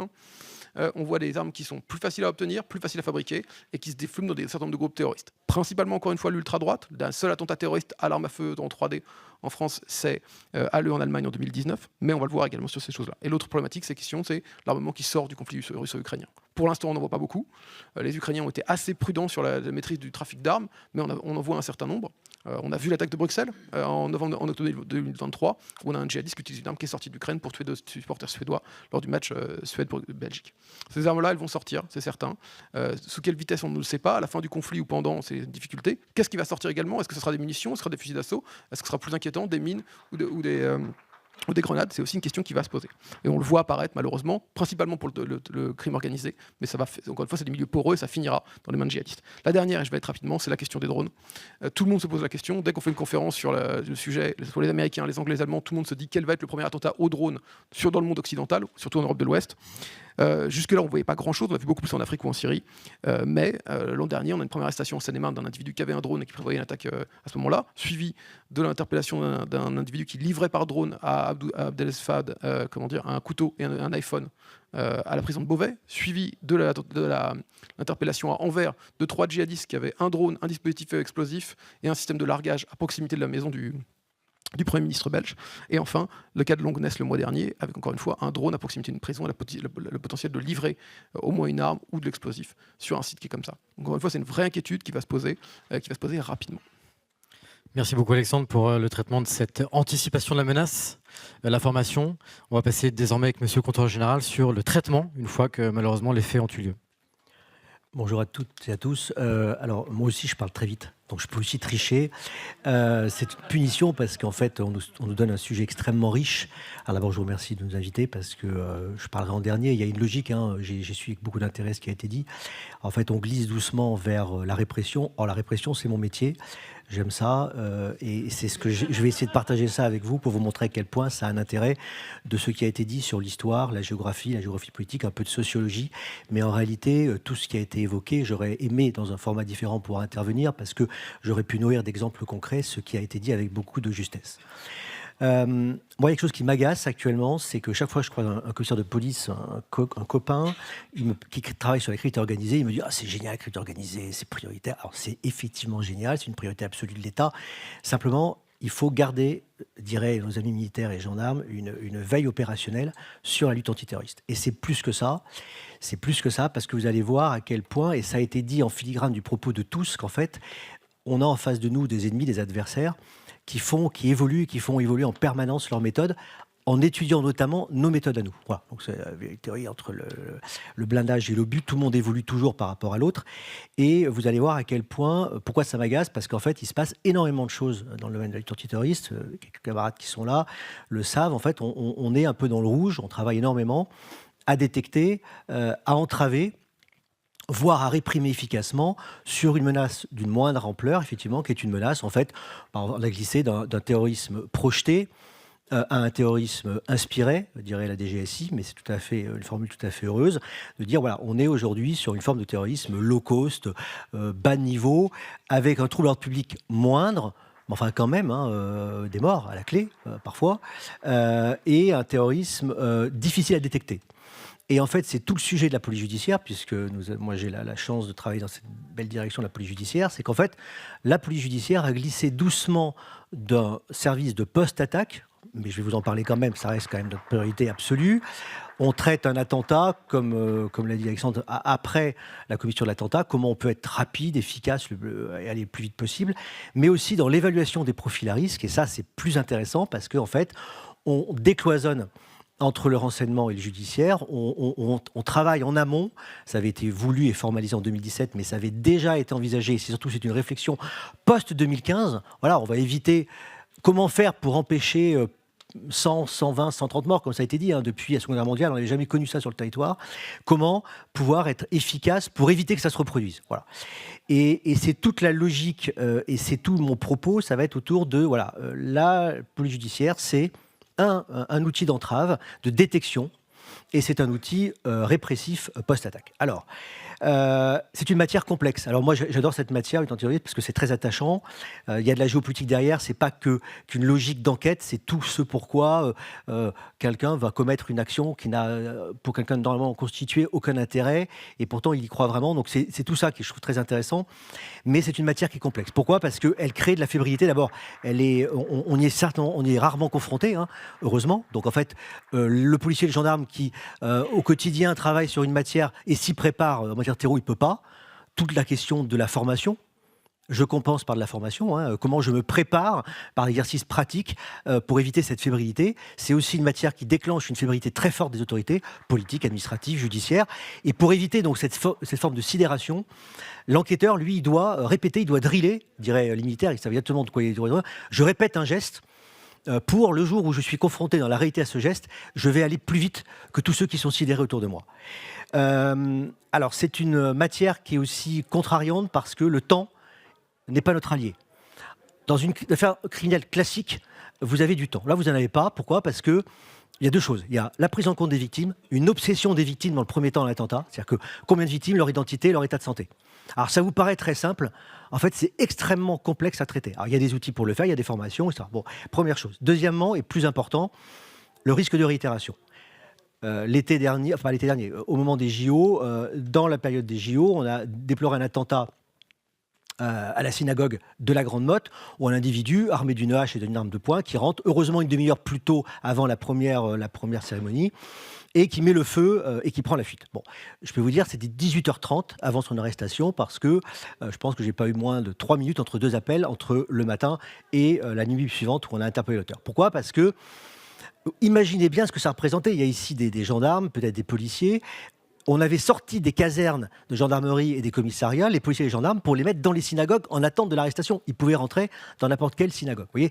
Donc en fait, cette notion de temps, elle est centrale de la manière dont on a de travailler. Et puis, la compétence nationale, bah ça, c'est une plaie pour nous. C'est, là aussi, vous êtes pour beaucoup ici à l'opérationnel, vous voyez très bien ce que je veux dire, le vecteur de projection. Ça marche ou ça marche pas. Souvent, on nous dit, ouais, on a des avions disponibles. Enfin, l'avion, il est jamais là. Quand il est là, bah, il faut le temps de le faire décoller. Le train, c'est compliqué, en finissant par des véhicules. Et on met des heures et des heures à arriver sur place. Et en attendant, il faut pas perdre de temps. Donc, en fait, toute la question de la formation, on forme des services locaux. Après, je vous en parlerai, les groupes de lutte antiterroriste, qui sont les yeux et les oreilles de la sous-direction antiterroriste dans les territoires. Parce qu'en fait, pendant 2 heures, 3 heures, 4 heures, 5 heures, parfois jusqu'à 8 heures, on n'est pas sur place. Et il faut que quelqu'un avance l'enquête. Bon. Alors, la réponse, il y a quand même une réponse au service de l'État, rassurez-vous, à ces difficultés. Un service spécialisé, la sous-direction antiterroriste, que j'ai la chance de commander. L'engagement en nombre d'effectifs dans un temps très court, formé par la SDAT, sur des règles très précises. Un engagement selon des règles très précises, ça c'est le plan, ce qu'on appelle le PANTER, hein, le plan antiterroriste qu'on a conçu, qui est un plan DNPJ qui engage l'ensemble des services de la DNPJ et des services territoriaux.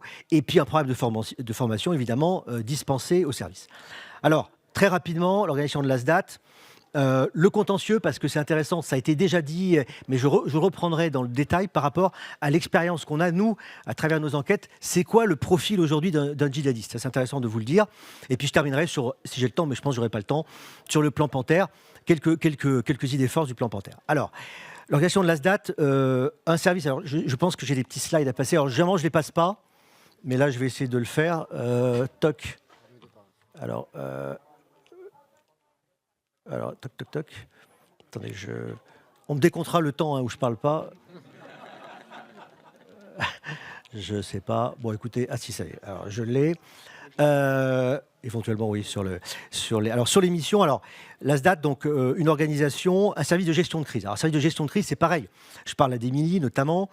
La gestion de crise, c'est une organisation autour de la gestion de crise. C'est-à-dire qu'une capacité à avoir des moyens matériels, à avoir des moyens humains, à avoir des astreintes, à pouvoir projeter les gens sur l'ensemble du territoire. Donc ça, c'est la mission essentielle de la SDAT aujourd'hui, c'est un service de gestion de crise, avec tout ce que ça comporte, de la capacité de projeter en ordre des gens qui savent ce qu'ils ont à faire lorsqu'ils arrivent sur place.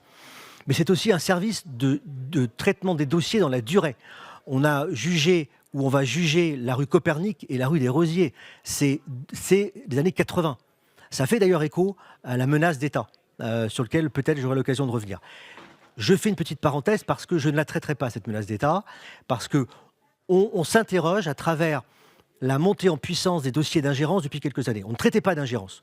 On traite de l'ingérence, Azerbaïdjan, Russie, Chine, mais surtout Iran, Algérie. Or, dans ces pays-là, est-ce que l'ingérence n'est pas la première marche d'un terrorisme d'État? C'est-à-dire que quand vous avez des réseaux, comme c'est le cas de l'Iran, implantés durablement, lorsque vous traitez et vous augmentez le nombre de dossiers d'ingérence, vous pouvez vous interroger si demain, ces proxys sont recrutés non plus pour payer quelqu'un pour tuer un opposant, mais pour poser une bombe. Vous avez déjà les réseaux en place. Donc ça, c'est un vrai sujet. Et également, autre sujet que je ne traiterai pas et qui est pourtant passionnant, c'est le narcoterrorisme. L'ASDAT, et peut-être certains d'entre vous ne l'ignorent pas, a été amené à traiter l'affaire DDPF, donc l'attaque concertée des prisons sur l'ensemble du territoire. C'est du jamais vu. On fait pression sur les services de l'État. On ne veut pas des prisons de sécurité. On décide de tenter, de terroriser le personnel pénitentiaire pour dire, on fait pression et l'État va reculer. Bon, l'État n'a pas reculé. L'État a montré ses muscles. Elle a saisi des services antiterroristes, parquets et services d'enquête, donc l'ASDAT, qui a coordonné l'action, et on a identifié plus de 20 personnes qui ont été écrouées et qui croupissent encore aujourd'hui, et c'est leur place en prison. Bon. Et le crime organisé a reculé, mais ça pose quand même la question aujourd'hui de cette forme de narco-terrorisme dont on parle dans les pays, notamment d'Amérique du Sud, et peut-être qu'ils pointent leur nez à travers la DZ Mafia et d'organisations. Est-ce qu'ils peuvent aujourd'hui commettre cette action? Je reviens, je ferme cette parenthèse, et je reviens sur la gestion de crise, les dossiers dans la durée. Et troisième élément ultra important, l'évaluation des profils à risque. La police judiciaire a fait une vraie révolution intellectuelle et culturelle, à dire, voilà, je ne vais pas attendre la commission du fait, je le disais tout à l'heure, je vais aller sur la détection de profils à risque sur tout le territoire. Alors ça paraît comme ça très simple, en fait c'est extrêmement complexe, c'est à bas bruit, c'est comment je détecte des profils intéressants et comment je m'y intéresse ou pas, comment j'élève le débat au niveau de l'autorité judiciaire et des services spécialisés, mais Alexandre l'a précisé tout à l'heure, il y a plusieurs niveaux, c'est comme pour l'intervention, mais si je passe mon temps à élever les niveaux tous les jours, je surcharge les services et il n'y a plus de réaction. Voilà. Alors l'ASDAT, c'est un service qui est organisé de la manière suivante, il y a trois structures, un service stratégique, une division d'enquête et une division BRI-AT. Donc la BRI-AT, c'est surveillance, filature, intervention, interpellation, intervention en lien avec les forces d'intervention de la police nationale. Donc ça, c'est très important. Il y a une division enquête. L'essentiel de cette activité est sur le terrorisme islamiste. Donc pour répondre à la question, oui, c'est central aujourd'hui et c'est d'actualité. Ça reste la menace essentielle de l'antiterrorisme et la priorité essentielle de l'antiterrorisme en France. Le cadre d'engagement et donc, bien sûr, la dernière unité, l'unité stratégique, qui travaille sur l'évolution en permanence du contentieux pour éclairer l'autorité judiciaire et administrative sur l'évolution de ce contentieux pour pouvoir adapter l'outil au mieux des besoins. Alors, le cadre d'engagement, enquête, mais aussi évaluation. La SDAT, tous les jours, fait des évaluations, des profils intéressants pour choisir les bonnes affaires avec l'autorité judiciaire. Et puis, elle peut s'autosaisir en travaillant tous les jours sur les synthèses. Il me reste 2 minutes. Je serais pas mal. Dans lequel on me rajoutera 1 minute par rapport à la vision. Il existe donc 3 services antiterroristes en France. Il y a un service, donc une sous-direction judiciaire de la DGSI, il y a la SDAT et il y a la section antiterroriste de la brigade criminelle de la préfecture de police de Paris. Bien retenir une chose, c'est que la sous-direction antiterroriste, c'est le service qui coordonne l'action maintenant de l'ensemble des services de par sa compétence nationale. Aujourd'hui, quand on les saisit, en fait, on est parfois moins projeté sur le terrain, mais on est plus service coordinateur. La coordination, c'est un vrai métier, mais il faut dire qu'aujourd'hui, on est vraiment là-dessus. Alors, sur le panorama de la menace et les profils. Alors ça, c'est intéressant d'entendre que, oui, on est sur un terrorisme aujourd'hui low cost, mais ce terrorisme low cost, basse intensité ou moyenne intensité, il tue. Et il continue à tuer. 3 morts l'année dernière, quand même en 2025, pour lequel le terrorisme islamique est à l'origine de ces décès. Donc en fait, individus jeunes, parfois très jeunes, parfois mineurs, souffrant souvent de troubles psychologiques, autoradicalisation, isolement affectif, familial et professionnel, les rendant difficiles à détecter. Donc difficiles à détecter, voire parfois dans des passages à l'acte sans aucune préparation, donc difficiles à empêcher. Et là, on est vraiment sur la notion de katiba virtuel. Aujourd'hui, un jeune déscolarisé, instable, il peut en quelques jours, en quelques semaines, discuter avec un francophone en zone irako-syrienne pour éventuellement être encouragé au passage à l'acte. Ça, il faut l'entendre parce que c'est la réalité avec effectivement la menace africaine, sur laquelle je ne reviens pas parce qu'elle est locale, mais elle est très inquiétante pour nous. Bon. Les auteurs sont souvent fréquemment des sortants de prison. Donc là, ça a été dit aussi, la question de la déradicalisation. Elle ne fonctionne pas. De la problème du contournement de ces méthodes, où effectivement, on a des profils de sortants de prison, avec tout a été fait sur eux, et pourtant ils passent à l'acte. Et puis, donc, c'est cette menace de très faible ampleur. La réponse, il me reste 30 secondes, 1 minute. La réponse, elle est autour de plans d'action, de projection en nombre d'enquêteurs de manière très structurée et organisée. C'est le fameux plan Panthère. 3 notions à retenir. On a une enquête démembrée, c'est-à-dire qu'au lieu de prendre une enquête dans sa globalité, vous avez des groupes d'enquêteurs avec des chefs d'enquête qui vont être sur atelier, pôle judiciaire, avec traitement des victimes, traitement des pistes, vidéoprotection, voisinage, constatation. Tout ça nourrit à travers des échanges horizontaux et verticaux, des commandants d'opération de police judiciaire sur le terrain, donc un COPJ qui est au plus près de la crise, des PC local, PC régional plutôt logistique, PC central. L'information, elle remonte de manière organisée par pôle et par atelier jusqu'à un PC central hébergé à Levallois où vous avez tous les services co-saisis, donc DGSI, police judiciaire, en lien avec l'autorité judiciaire pour la décision prise par l'autorité administrative et judiciaire. Voilà, en gros. Alors, en conclusion, et j'ai fini, en conclusion, je dirais que face à cette menace qui est plus difficile à percevoir et à cerner, l'évolution de la police judiciaire sur cette évaluation des profils à risque, d'une part, elle peut éviter la commission d'attentats. Je dis, il y a quelques jours encore, on a démantelé une cellule qui avait démarré avec des dronistes qui livraient des colis. Bon, ben, c'est ce signaux faible qui a été interprété avec intelligence a permis de détecter l'existence d'une cellule qui a été en partie démantelée. Et ça, c'est vraiment la réussite de la police judiciaire moderne qui s'est évoluée avec le contentieux, qui évolue lui-même. J'en ai terminé. Merci pour tout.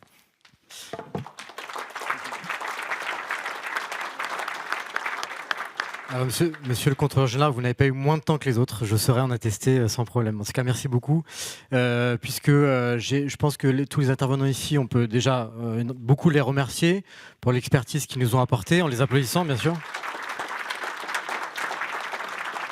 Ils nous ont permis d'avoir un point de vue du stratégique jusqu'en effet l'opérationnel, de la manière dont on traite aujourd'hui la menace terroriste islamiste sunnite.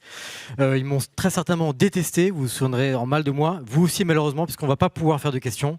En revanche, vous allez pouvoir continuer les échanges dans des espaces collaboratifs si vous le souhaitez. Merci beaucoup pour votre attention studieuse et silencieuse et bon courage à vous.